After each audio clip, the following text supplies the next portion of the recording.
Okay, welcome to Focused on Fantasy Romance, a podcast where we discuss books, genre, industry, and our geeky lives, coming to you from my pajamas because I've had a crappy week.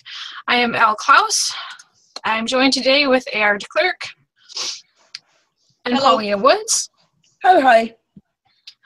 And we're going to, I'm going to confess that I accidentally deleted episode 9 because I wasn't paying attention to what I was doing. And so episode 9 is now gone, so if you got to watch it, you're one of the very few. And it was, unfortunately, AR's interview. So when AR has her next release, we will re-interview AR DeClerck so that she has her own episode. And then we're going to do updates on NaNoWriMo, because we did a whole episode on that. I will go first. And I've stopped NaNoWriMo. I tried to write book 3 before book 2 was done editing, and my brain just noped the hell out of that and said, we're not going to work on book 3, you need to finish book 2. So I have a great start. I have 3,000 words of the beginning of a great book 3, but I'm going back. I've been editing book 2 because my brain just it can't compartmentalize like that. I think if I had done a book not in the same series, I would have been fine. But because book 2 wasn't done, wasn't finite, my brain didn't do that. So where are you, Amy? I'm working on, which is my Takamo Universe SFR novel, and I'm about 25,000 words in so far. I have not tried to do make up my word counts on the nights that I do write, and I spend most of my weekends writing. So even though I kind of break the nano rules and don't write every day, I still try to make my word counts. The novel, not a whole lot of bumps in the road so far. Everything's kind of fallen into place, so I'm hoping that might have a doable rough draft. Maybe by the end of the week. What about you, Paulina? Yeah, so I'm not doing it this year. I was going to. I decided I have to finish my beauty story. So I'm at the last stretch of that. It's about maybe 3,000 more words on that one. And then it's off to editors. So, yeah, I mean, in the month of November, I probably would have wrote like 10,000 words, but I figure I'd rather concentrate on that than trying to get a new book out. So my science fiction is not on hold, but it's not going to be pressing this month until Beauty's out and Dual Guardians. So that's what I'm doing.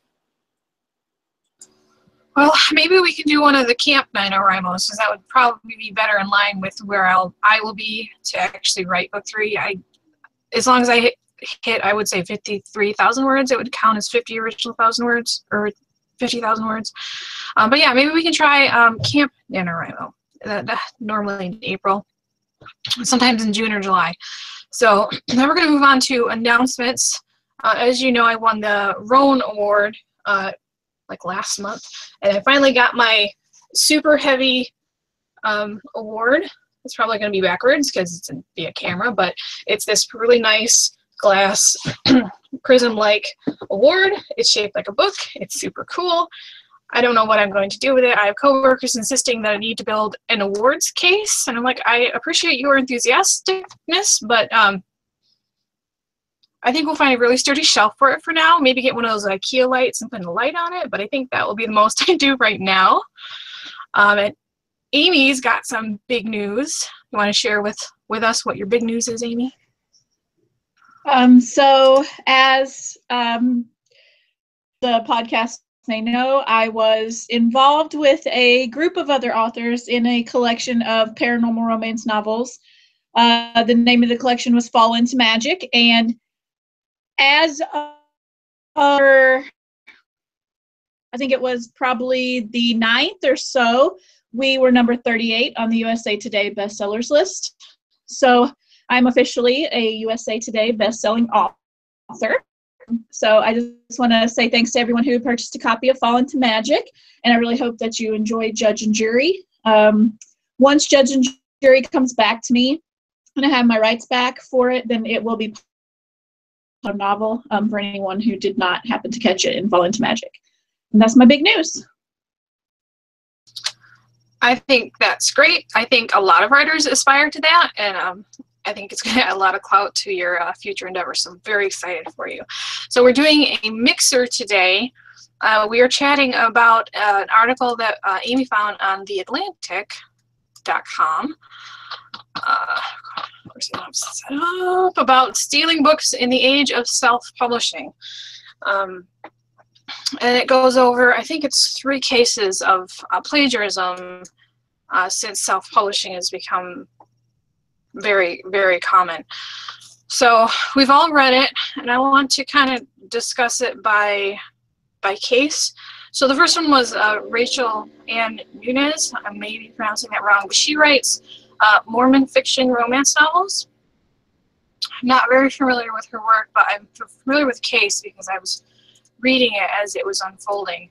She had a fan contact her and ask if she had re-released one of her older books written in, I believe, 1998.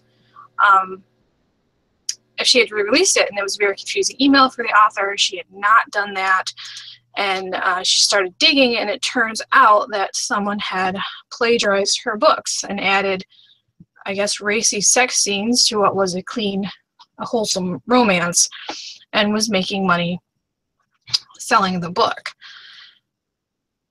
So I followed this, I think since the beginning, since it started kind of falling to pieces. And I think this is the biggest fear that every author has, is that their work is going to be stolen. And there's a lot of misconceptions about what happens when that happens and what your rights are and who is responsible for doing what. But I want to see what your guys' initial reaction was to reading the article, and then what happened with Rachel. Who wants to go first? I think we normally start with Amy.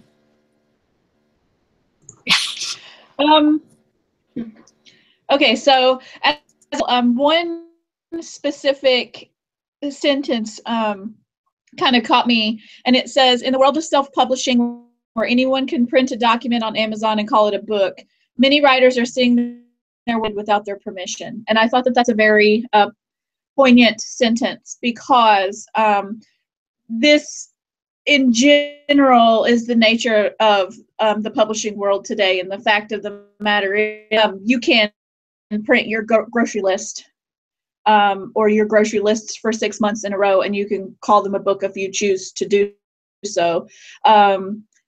Amazon just doesn't have quality assurance, I guess, to pick up on those kinds of things. And so it's not just plagiarizers, but it's or plagiarists, I guess is the right word, scammers, and it's the people who are out to make a quick buck. And I just feel kind of sick about the whole thing, because it gives writers as a group who self-publish, it gives those people a bad name. You know, I've heard people say to me before, well, I don't buy indie books because they don't have the better quality. You know, I only buy books from Barnes & Noble because, you know, that's where all the good authors are. And I think that it's situations like these where anybody can put up anything and get away with calling it a book that really hurts us all. And as far as plagiarism goes, I think if I go into and I take a picture of the Mona Lisa and I perfectly copy it, I can't sell it as mine. You know what I mean? Like, and that I think the same principle applies to any artwork or any form of art of endeavor that people have. It, you know, it's personal to us. It's our baby. It's our child. We put our hearts, our souls, our, you know, lives for months, weeks, years, even at a time for these things. And it's just percolated a kid in my stomach for 9 months, and somebody comes along after I do all the hard work of, you know, giving birth, and they whip that child away and call it theirs. It's the same principle. I wouldn't let that slide, and I wouldn't let a plagiarist slide either. So it kind of just disgusted me all all the way around. The whole idea that anybody would think that A, they can get away, and B, that it's okay. And we'll come across this topic again later, I'm sure, but one of the stories we will discuss later, as far as plagiarism goes, you know, the author's excuse was, I was under a lot of stress and under a lot of pressure to put out several books at a time. And there is that pressure to produce for authors nowadays. The more you put out, you know, the more money. The fact of the matter is, if you look at the root cause for that, it's that we're selling books too cheaply. Something that I spend 2 years doing should not cost less than a Frappuccino at Starbucks, but it has to in order to be competitive in the market, and we have undersold ourselves and have made it that way. So there are a lot of root causes. That's my job in analysis, so you'll have to excuse me when I start talking about it, but there are a lot of root causes to the things that have made these authors feel like this was their only option. And it's sad that anybody would feel that way, to feel like that they have to steal in order to keep their name in people's mouths, I guess. So those are my thoughts on the article as I read it. I just genuinely felt disappointed in people as a whole, and in an author especially. Someone who was do that to another author is even worse. What about you, Paulina? How did you feel about it? So the first one that we were talking about, the Rachel case, it's kind of, I guess as I was reading it, I was thinking to myself, how many books have I read that said re-released and maybe the author didn't re-release it? Or, you know, a book that comes out with a different cover that's not really from that author. It kind of makes me rethink a lot of the books I read. Like I said, it's kind of disappointing in people, especially since she wrote it as a, you know, clean sort of book, and when it came out, it wasn't so clean. So a lot of her readers, if you think about it, what if her readers would have read it thinking that they were going to, you know, oh, I remember this book from a while ago, I don't own it anymore, let me see, you know, and all of a sudden it's not exactly what she usually writes, which can also hurt the author, because now they're going, okay, that she was, you know, is she still writing what she said she was? And it kind of hurts her sales after that, unless, you know, like a reader contacted her and was like, hey, look, this is happening. But how many readers actually read it and stopped reading her books thinking that now she's kind of going more mainstream, and that's not what they want to read? So it's not only, I think that whoever did this to her didn't only hurt herself, you know, her past sales, but it hurt her future sales, because she's probably lost a lot of readers. I mean, now that the case is more open, maybe some of them came back, but there's still some, you know, people who don't follow it. Before I was a reader, before I was a author and a blogger, I didn't follow, you know, if I seen an author did something, I just quit reading them and moved on. And some readers are like that. So how many did she lose because somebody decided, I don't want to work, I want to steal somebody else's work? So it was kind of like, I felt slighted for her, because I was like, wow, you know, yeah, that's out of print, doesn't mean that you can take it just because something's out of print. So this case kind of like, I don't know, it kind of made me rethink, like I said, a lot of things. Now I'm going to have to go back and look at some of the books I own and like, is that really from that author? So, yeah, that's my thoughts. Like I said, I've been following the Rachel case a little bit longer than you have, and I followed her GoFundMe. I think she's got a Facebook page for it. And the problem with the Rachel case is the person who stole her book is not a current author. She is actually a teacher. And as they started digging into the case and going through discovery, they found out that this teacher was living in the United States and using her students' names to create fake accounts to harass the actual author of the book to try to get her to drop her case. And there's, like, this article and the situation really brought up who is responsible for defending copyright. So that copyright is sometimes an abstract concept to people, but as soon as you write or create something and save it in a fixed form, it's technically copyright the artist or creator. And when something like this comes up, you have to defend your copyrights. You have to prove that you wrote it first, and you have to prove that this other person is stealing enough of your content to prove plagiarism. And it's all on the author. The expense is all on the author. If you have willing to pursue that for you, like if you work with a publishing company that wants to pursue that type of a case and try to get damages, that's great, but a lot of authors don't. Like, we're all independent authors. Like, my publisher probably wouldn't, unless they could prove that, like, if their book hit the USA Today or the New York Times, then yeah, go after them, because they obviously made enough sales to warrant the case. But a lot of authors, when they get their work plagiarized, they're stuck with the decision: do I have the money to sue and try to get back damages, or do I just let it go? Amazon's pretty good about pulling down stuff that's a copyright violation, but it's up to the author. Like in Rachel's case, she set up a GoFundMe so that she could actually pursue this person for damages, because, you know, like Amy said, it's our baby. I've spent well over a month writing just the rough draft for my novels, and like, I don't want someone to steal it. I don't want someone to throw in erotic sex scenes when my book doesn't have erotic sex in it. But if I found someone that had plagiarized it, it's up to me to pursue that. So Rachel is very lucky that the person lives in the United States, because there are a lot of people that don't live in the United States and they don't uphold the same copyright laws. So sometimes they would just be out of the country and can't do anything because the laws in the other country are different. And Amy had touched on the case of Laura Harner, who had plagiarized someone else's work in the name of keeping her content, I guess, fresh, putting out titles within a certain amount of time.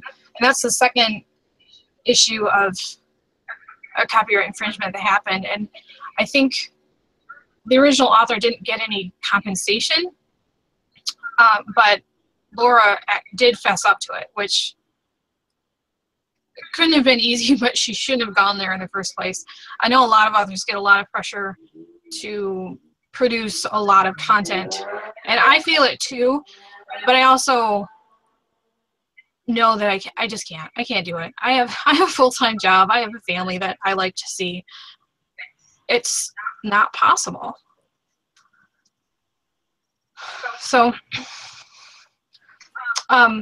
Paulina, you had said that you had read some of the actual Laura Harner novels and you had enjoyed them. Unmute. Sorry. Yeah, she's actually an amazing author. I've read her. It's a Highland Shift, Highland Push. It's so good that I actually still read those, over and over, because I'm like, oh my god, I have to read it again. It has magic, it has time travel, and and so when I heard that she had plagiarized, the first thing I could think of was, why? Like, you're an amazing author, and I know you have to push, she said she has to push out books to stay up to date or whatever, but all I could think of was, she could still do it probably, but I don't know, but she could have been way up there if she would have just plugged along, because I think I read her first book 4 years ago or something like that. I can't remember, but if I still read them today, that means you're a good author, because I don't read I have bookshelves full of books and I don't read all of them again. But, I feel that maybe, like she said, she caved to pressure, but that's still not a reason. That's like saying, I was in a passionate moment and killed someone. To me, that's not an excuse. You still did it. So plagiarism, you caved under pressure, you still did it. So like, I'm leery to read any more of her books. I know I think she just put out a book, probably like 6 months ago or something like that. But I kind of like, Like, I want to read it, but I don't, because I don't want to be that one person that paid for someone else's work. So yeah, she's a good author when she writes herself.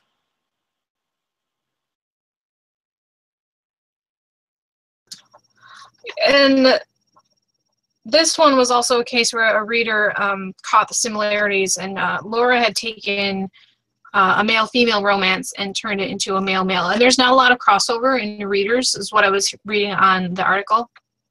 So, the readers catch these things. They're like, hey, this book is a lot like, this other book. And then the same thing happened with the third writer, which is actually a group of people. So, Ellis O'Hanlon and Ian McConnell wrote, I think it was a thriller or a mystery under the name Ingrid Black. And it was published, again, late 90s, and it came down. And then someone wrote to them or tweeted them, I believe, and said, hey, did you re-release this book under, this name? And they started looking into it, and someone had plagiarized. I don't think they bothered to change anything. They just flat out stole the book and started publishing it as their own. And it turned out to be another author who had caved to the pressure of having to put out a lot of books. And in this case, they were also very, very fortunate that when they emailed the author, she said she admitted to it, and she admitted how much money she had made via Amazon. And Amazon was actually able to reimburse the original authors for the expense or the sales of the book. However, in the previous cases, since there was no amount of money admitted to earning through Amazon, Amazon wouldn't have paid the royalties to the right author. Do you know what I mean? So Amy was alluding to this earlier, and Amazon has the ability to check my book for spelling errors. I write a lot. I write fantasy and I write steampunk, so some of my names are made up, and they are always saying, hey, is this person's name spelled right? They think it's a misspelling. Well, Amazon needs to take the same kind of software that universities use to make sure that students aren't plagiarizing other papers and books, and they need to apply that to their own algorithm. When we submit a book, it should be able to be checked against everything else that's been published through at least KDP, Kindle Direct Press, and say there's a remarkable similarity between these two books, and then start a reasonable process to figure out, are these actually the same book?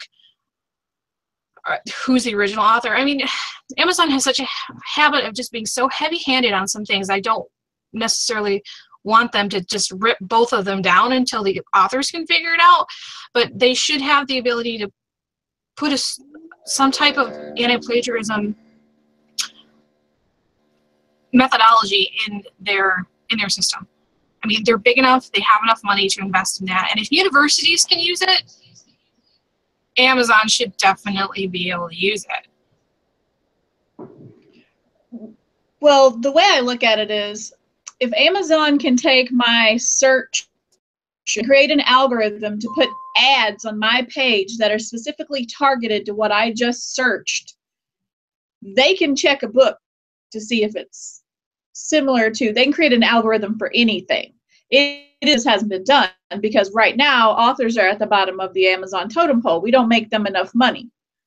The thing I want to say too concerning Amazon was I have an author friend who controlled by some other people, and they kept reporting to Amazon that she was breaking the terms of service for Kindle Unlimited because her book was up for free on these certain websites. Well, they were pirate sites.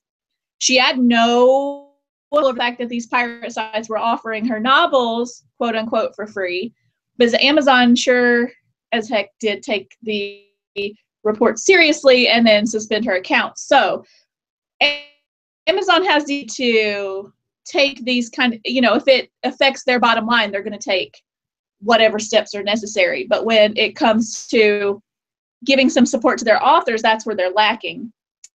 And I to feel like they're second-class citizens when it comes to the Amazon universe. And Amazon is its own universe. It is a multi-billion-dollar global corporation that sells every toothpaste, toilet paper, to nose plugs, to everything that you can think of. So it's not that they don't have the resources and the ability to do it. It's just that we don't make them enough money. The other thing that I want to say is I talked earlier about authors devaluing themselves, and I have another friend that I talk with occasionally on Facebook, and she's an extremely outspoken person when it comes to this. She refuses for less than $4.99. And she has always explained to me why this price point is important to her. And she had a very good argument to lay the foundation for why we're underselling ourselves, creators, as entrepreneurs. But we feel like we have to cut our prices and constantly give sales and give away freebies in order to remain competitive. And so I think that is a culture shift that's going to have to happen. It would take some of the pressure off of authors if they didn't feel like they producing like it's a assembly line and you get paid per button that you sew, or something like that. If we had the ability to be confident in the fact that readers would still be there for us in the 6 months that it takes for us to write our book, edit our book, format our book, and publish our book properly, and that readers would be willing to pay the $4.99 because our book has taken 6 months and is a quality product, that's where we come into a problem, because you have this large gap and we've become so undervalued. The supply are really, really off kilter right now. So it's going to be a culture shift, I think, for people to get back to the idea that what we write is worth more than what we're currently charging, in my opinion. And none of my books are priced over $3.99, and that is simply to remain competitive. And it's not that I don't think that they're worth $3.99. I think that they are, but frankly, if a reader can have the choice between my book for $4.99 and someone else's book for 99 cents, they're going to choose the 99 cent on the shelf. So I mean, that's just where we're at. Until I have built up a readership enough to where people buy whatever I write, no matter what price it is, and I'm not there yet, and it takes a really long time to get there, and it's a lot of hard work, I have to price point where I need to be. So I do feel that pressure too, to produce constantly, to keep everything sharp and new, and and everybody says build a backlist, and it's like, well, those are kind of wasted. After a month of being, they're no longer a new release, and then all of a sudden it's backlisted. So I mean, I kind of get where she was coming from. I would never steal someone else's books, but the pressure is real. Constantly produce. Okay, Paulina wanted to say something. Yes, I did. What did I want to say? Wow, my brain just fried. But oh yeah, on the thing of prices, I guess I'm getting ready to move mine up, and just because it's time. But that brings the point, I wrote a book 3 years ago when my first one came out, and I was all excited. I remember telling this guy at my job who comes in as a guest, he wrote a book about 5 years ago, but he went through Vanity Press. So he had to buy all these books. He has them in his garage. But I asked him, I was like, well, did you sell it on Amazon? He's like, no, I don't do that, blah, blah. So about 2 weeks ago, I asked him again, and he was like, yeah, I finally put it up there. And I was like, oh, cool. How's sales going? Because it's kind of an old book, and it sucks. Oh my God, it's so bad. I couldn't even read it. It was so disconjointed. It's horrible. But I mean, I was like, so I'm thinking he's gonna tell me $1.99, $99, just to get his name back out there. He's all, I'm selling it for $5.99, and my jaw just dropped. I was just like, you're selling a piece of shit for how much? And so then I was like, well, why don't you lower the price and maybe go on blog tours? I'm thinking get an editor, the simple things in life. And I told him, I was like, well, because my books range, it starts at $99. I have a free $99 and $199. And he goes, oh, you're a cheap author. And I was just like, thinking of like I was getting ready to say something. His wife kind of like pushed him along, like, okay, it's time to go. Let's go. Because I think she just seen that change come over me. And like, I'm sitting here thinking to myself, well, that's kind of the pressure that their people are getting under when they go to plagiarize, is that at one point people are saying you're a cheap author, you're not writing enough, you're not doing this, you're not doing that, or how people walk up, how much are you making? And you're thinking to yourself, well, I've been writing 3 years, which is not a lot in the author world, but when people ask me that, I'm thinking to myself, well, maybe I should be making more money. Well, and again, pressure. I never think about, hey, I should go plagiarize somebody's book, but other people might, because they're like, well, I should be able to pay my rent. I should be able to, pay a bill or two. And that kind of kicks people into the panic mode. And that's when they start going to plagiarize. And I'm like, so, I mean, I'm not saying it's right. I'm saying I understand the pressure that they get under when they go and do stuff like this. It's the pressure of, oh my God, people keep asking me these questions. And to my knowledge, I've followed, let me see, who do I follow? I follow Carolyn. She writes MM. I follow Amber Kell, like 2 other authors who are more indie, or small publisher indie, and they publish 1 book one to 2 books a year. I have no problem. Even before I read, I had no problem waiting for them. I think it's just that nowadays readers are like, they think they're driving through fucking McDonald's, they're like, hey, I just read your book. I read it all in one day. Where's the next one? You want that book for 99 cents, yet you want me to publish another book. I get what? We get 30 cents if it's 99 on Amazon? 35 cents? You want to pay more? And, it kind of pushes out, okay, well, if I push out more books, if I push out, and it compounds upon each other. And like the only case I'm really familiar with, again, is a Harner case. And like I keep saying, I was like, I just wish she would have just kept with it, because those aren't the only books. She has a few other ones.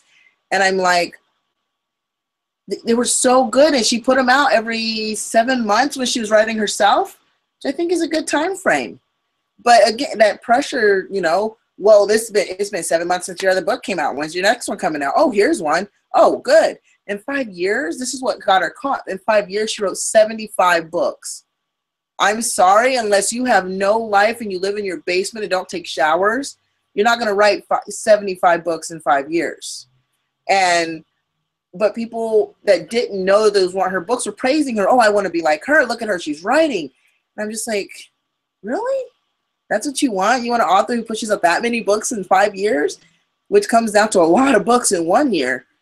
When did she eat? When did she sleep? When did she take a shower? When did she do anything else? So I think, I'm not putting the blame on readers, but I think the pressure that readers are putting authors under is what's causing a lot of authors to turn to plagiarism, is because they want to keep those readers happy, and readers are demanding. They Facebook you, they email you, they stalk you on your websites, they put, and they just demand. And authors, instead of saying, hey, you know what, slow your roll, let me get this out, let me write, they kind of go, all right, here's something. And so I think the accountability needs to come from both the reader and the author. They both need to kind of take responsibility and say, okay, look, let's stop it together. Stop buying the pirated books, stop demanding so much, and authors stop writing them, or stop stealing them if they really don't write them. I think there's pressure on both sides, and like I said, I think in a previous podcast that we have, we're in a content-driven type of society. I mean, you've got Netflix where you can watch an entire season of a show. You got, on-demand services. You can watch stuff instantly. Like even with ebooks, you can buy them and have them on your Kindle in less than a second. But I think the real thing here is we need to focus on our true fans, and I think that's where a lot of people kind of miss the mark, is they want to sell as many copies to as many people as possible, and you need to find your true readers. You need to find the people that will buy your book every time you have a release. And that wasn't even what I wanted to talk about.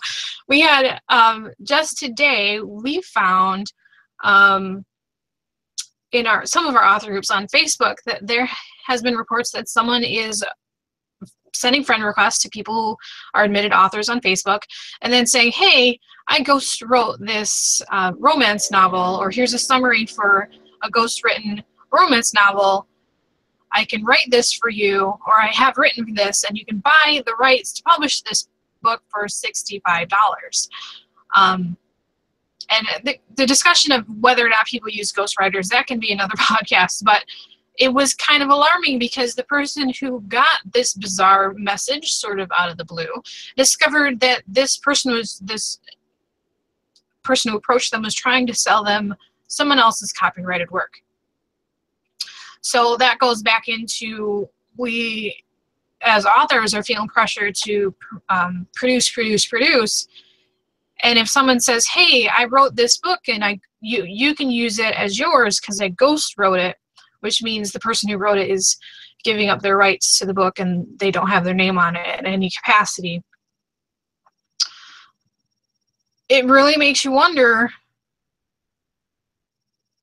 how can you verify that they actually wrote it, that they have the copyright, that you can legally print it? So I mean, I hope that some other authors aren't turning to ghostwriters who aren't legitimate. There are proper methods to become a ghostwriter, but that was fairly alarming. And they always pick kind of an older title or a lesser known title. But honestly, that made me very, very angry. And I'm glad that the author community kind of banded together to kind of, I don't know, I think they blocked or got that person banned because they were soliciting for something that was illegal. But it kind of took Facebook a little bit of time to get it done. What I know when I told you, Amy, you were like, what? But what was your reaction to that? I said, well, you sent me a message on Facebook Messenger and you were like, hey, this person's trying to sell their ghost written book for $65 and it's a plagiarized copy of somebody else's book. And I'm like, what? And in my head, I'm thinking, okay, like this was just the next thing down the pike for some shady character to come up with, because literally it's all about who can come up with the next big scam.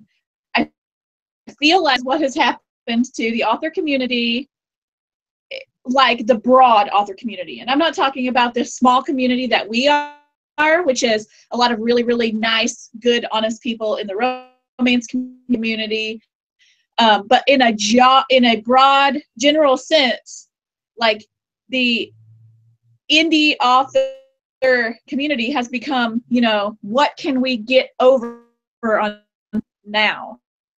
And it's not us, it's not the writers. It's the people who want to take advantage of the writers and the people who have a dream to, write a book and read it. They're like, oh, we can take advantage of the fact that there are all these people out here who are willing to self-publish. We can scam everybody by pretending to be one of them. And that pisses me off. As a community, like in our small romance writer community and our science fiction romance and our steampunk, which is an even smaller community, we're all supportive of each other, and we would never think of stealing, just trying to push each other to the next level, to do better, to achieve more, to get the steampunk genre out there, to get the science fiction romance and the fantasy romance, to wider circles, to be read. And people like this, pardon my French, effing with everything that we're trying to accomplish, because all they're doing is making us seem illegitimate. And I'm talking about indie authors as a whole, not even just our so. And I see more of it happening with like contemporary romance, and clean romance has gone under fire lately, because there'll be tons of scammer books out there with clickbait, links in them to scam the Kindle Unlimited program, and all that does is turn readers away from those of us who are trying really, really hard to get our books noticed, and to really be an author. And if it's all about the money,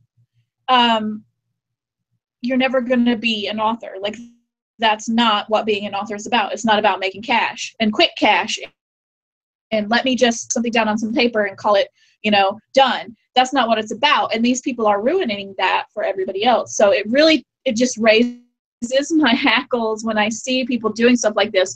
And then this chick that we've been thinking about, I don't know if it's a chick or a dude or I don't know, but she basically posted for everybody to see, "Hi authors, I'm a pirate. Hi authors, books." And someone screenshotted that and put it on Facebook so everyone could see that this person is obviously just living it up. They are laughing at the fact that authors are mad that she's trying to take advantage of them. And somebody out there was desperate enough to accept that $65 quote unquote ghost written stolen book. And if doubt this, they're going to publish that under their name because they're desperate enough to do it. And that is sad. And she really should be taken out behind the barn and shot. But but she should definitely be banned from Facebook. And, people need to be more careful because every time you turn around nowadays, there's a scammer someplace. Paulina, what did you think about this chick on Facebook? I seen it. I read it. I've been following it. But the problem is with her is that she took down all her stuff, and then another site popped up with the exact same thing. And then they attacked that one in a space of, I think I woke up at like 8 in the morning or something like that. By the time my boyfriend got here at 10, she'd already taken down and reposted it 5 times under 5 different names. And all I can think of is, really? When you change something about it, it's not changed. It's the exact same wording. And I was just kind of looking at that going, wow, I hope no one took the bait. As of right now, I don't think because it's so out there in your face, I don't think anyone can take the bait, because if that book pops up on Amazon in the next, it's a fully written book, you just have to have a cover. If it pops up on Amazon the next week, trust me, that author is going to get crucified. So that's my big hope, is that no one fell for it, but it's like the African scheme. Somebody in the world falls for it because they keep doing it. So it did make me angry. Like, even I went and looked at the profile. Come to find out, she befriended like 50 authors in a space of like less than a day. The profile picture wasn't real. Like, I was looking at it and I was like, I don't think it's a real one. And I went to the original post and I was just like, I wouldn't have fell for it. But then again, some people are more susceptible, and to me, I'm like, I'd rather write my own books. I'd rather see what my own characters are doing. Yeah, I'm wondering. I don't know. I don't know. I don't even know why authors do this. You're gonna get caught. Stop doing it. You're going to get caught. You don't get caught That's today. The thing, though. But if she's they not don't an author. No, I'm saying the authors who buy it and authors who plagiarize in general, because that's, kind of what we're talking about. I'm like, if you do it, you will get caught. You might not get caught today. You might not get caught this year. You will get caught because, again, I read fantasy. So I read a lot of not contemporary, but, fantasy male-female. But I love the male-male. Oh, my God. If you actually seen my Kindle, you'd be like, really? Are you? I mean, that's what I read. So readers are starting to cross over. So they're going to find you. Just like, what happened with Hunter is they found her. They were like, wait a minute. This just has 2 males in it. I read this before. So they're starting to cross over. That's the thing, though. You got to stay. These plagiarizers have got to, like, if they were smart, they'd smaller genres. Because steampunk readers will read anything that is steampunk. And so you put something out that says steampunk, and if it sounds like something they've read before, they're a real small group. Everything's steampunk. You know what I mean? So if they go into the bigger genres like contemporary romance, where it tends to happen a lot, where you get a lot of plagiarism, And or like the paranormal romance. I swear to God, like scammers love shifter romances, because I could go on there and type shifter romance and pop up 500 scam books just on, you know, the first page of my Amazon. But I saw this thing the other day someone had posted, which was, it was like the Amazon top 100, and there were these books with plain covers. They had no photographs. It was just like a green cover with some words on it. By the same author, and they were top 100, 1 through like 12. And it was obviously junk. And it was the same when you opened it, the look inside, it was the same story in all 12 of those books, the same paragraph over and over and over again.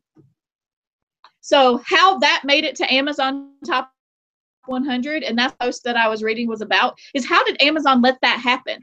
They're obviously scam books. They're click farmed. The author buys it. They're click farmed. Yeah, they're click farmed up, basically. They have people constantly buying to drive them up into the Amazon top 100. But it's not real readers buying that book. It's the author or whoever, you know, put together this scam that's click farming up. So yeah, that is the things that drive me bonkers about Amazon in particular, but it probably happens on all the platforms.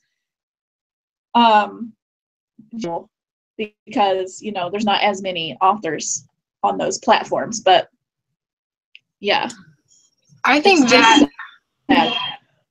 exclusive to Amazon, because none of the other places have a subscription model for books. I mean, there's Scribd that I know of, and I'm pretty sure there are other ones, but none of them are as big as Amazon. Did you see the article about, there's a gentleman that was found out in Canada who had written, he had like a database of all these accounts with Kindle Unlimited subscriptions, and he would publish just trashy books, not trashy as in erotic romance, trashy as in articles and nonsense. And he, over the course of 3 years, he made $3 million using the Kindle Unlimited, because he had these accounts that would just, per an algorithm, would go through, flip through his books, move on to the next one, flip through his books. So you get all these page reads through the Amazon Kindle Unlimited program, and they weren't actually people reading the book. It was just an account that did it, and it was all automated. And the only reason the guy got caught is because he got lazy with his server security, and someone got in using a generic password. But $3 million over 3 years. I remember reading about that case. Yeah, books. I remember that. I remember that one. I read it and I was thinking, let me get 2 books out there and start this shit. It's tempting when you hear the rules and getting away with it and making big bucks. I mean, none of us are like Lily White, you know, with halos over our heads. We all have thoughts about, oh, well, that I'd like to have $3 million in my bank account. But the fact of the matter is, no, people with an actual conscience and some common sense wouldn't do those things. But damn, $3 million. I mean, heavy incentive to break the rules. I wouldn't do it myself, but it's like Office Space, you know? It's like, it's that half a penny. It's just half a penny. And that half penny turns into, thousands of time. But yeah, I mean, people are out there breaking the rules all the time, and they're getting away with it. And us hard-working schmucks are, still breaking our backs and breaking our fingers, typing on, put out books, and do it the right way. And I just hope our readers know and understand and appreciate the fact that, we could be schmucks.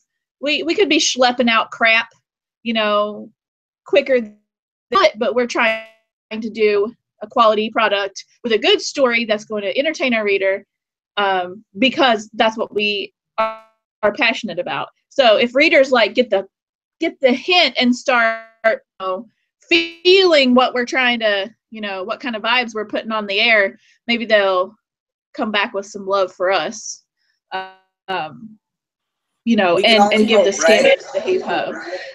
Dude, I don't know. I just don't know, because sometimes I wonder if they just don't care because they're getting stuff for cheap. Again, I think readers forget that unless you are Christian Feehan, Stephen King. God, Stephen King, whatever, all those big, you're not making money. You're not making big bucks. Yeah, exactly. And I'm just like, unfortunately, I'm a low lister right now. I'm like, this doesn't even pay for my editing. I pay editing out of my own pocket right now. So I think they kind of forget that. And then authors forget that, once you plagiarize, I think not only do readers not trust you, but neither does editors. So after this, who are you going to get to edit your books? Publishers aren't going to want to pick you up. Right. That's right. You're going to be blacklisted everywhere. As an author forever. And I mentioned when you talked about Laura Harner publishing another book, from what I understood, in a lot of cases, if they confess to plagiarism or they confirm that they will lose their Amazon account for life. So I'm actually surprised she was even able to publish something else. I think she's able to publish. Her publishing page is still up there. The only thing is she had to, she did admit it. I think they probably settled out of court away from where we can see it, because it didn't go away, but it kind of dropped. And I'm pretty sure that they just settled outside, between them. Hey, let's do this. Let's settle it. Because before she plagiarized, honestly, she already had a good backlist of books. So it wasn't like it's not like some of these authors who have like 3 or 4 books and they plagiarize. She already had she's been writing for almost 20 years before she did plagiarize. So it's like, yeah, I understand. Yeah, she did crave, but I think they kind of looked at this. They looked at it like, okay, look, you know what? Take the books down. Whatever they did out of court, they did. She still writes. But again, no publisher is going to pick her up. Readers are going to have a hard time. Editors are going to be like, yeah, right. Even book cover artists are going to be like, I'm not putting my name on something that could be plagiarized. So I think she just really hurt herself. Well, I'm so much more. I'm so much more like prejudicial, I guess, and judgmental. Like if I'm scrolling through Amazon and I come across something that like it might even be fishy, I won't click it. That's true. When I'm browsing Amazon and I'm looking at titles, I've gotten really picky. Like I'll read the blurb, I'll read the inside, I'll read the author bio, I'll check out their website. It's just because I know how much scamming goes on. I want to make sure that A, the author is a real person, B, it's an actual book. I'll look at the number of pages. I was looking at Laura Harner's Amazon profile, and she did put something out September 5th. The publisher is listed as Hot Corner Press, which could easily be her, because if she's using KDP, you can just put in whatever name is there. But I think Amazon's policy is only to take down books that are subject, that have been disputed. So that's probably why all of her other titles are there, is because no one else has stepped forward and said, hey, this is actually my copyrighted material. So I think that Amazon just errs on the side of caution. So if there's any discrepancy on like one title, they'll take it down, but they won't take the whole back catalog because no one's spoken about the rest of the back catalog. Do you know what I mean? Because they can still make money off that if it's selling. So I hear a lot of people complain about Amazon, and then some people are like, well, they're your business partner. I mean, you got to understand that Amazon is in the business for Amazon. It's great that we can publish through them for free and do ebooks, but at the end of the day, they're going to protect their own selves over authors. So I think it's time to wrap it up. We've been talking a little bit past 8 o'clock, and that glass of wine has gone right through me. So can you see my rosy cheeks? And then my child also keeps getting out of bed, so it's time to wrap it up. So I will have links about the article and whatnot that we've discussed in the show notes. You can always visit us at focusonfantasyromance.wordpress.com. And I think unless anyone else does anything massive that they need to say, we will say goodnight. Nope. No, Good night. Good night. I'm reading this today. Okay, bye-bye. I Good bought night. a new book today. Come on, I'm happy. I'm reading Dragon Bond by Ruby Lyons Drake. It's a secondary fantasy romance. Yeah, that's her fantasy romance stuff. She doesn't normally get science fiction romance, but digging it so far. So This is But historical. anyway. This is historical. It's cool. I love her name. Tessa Dare is amazing. So hurry up so we can go. So I can go read. Okay, well, we'll see you later. Bye. Bye. All right.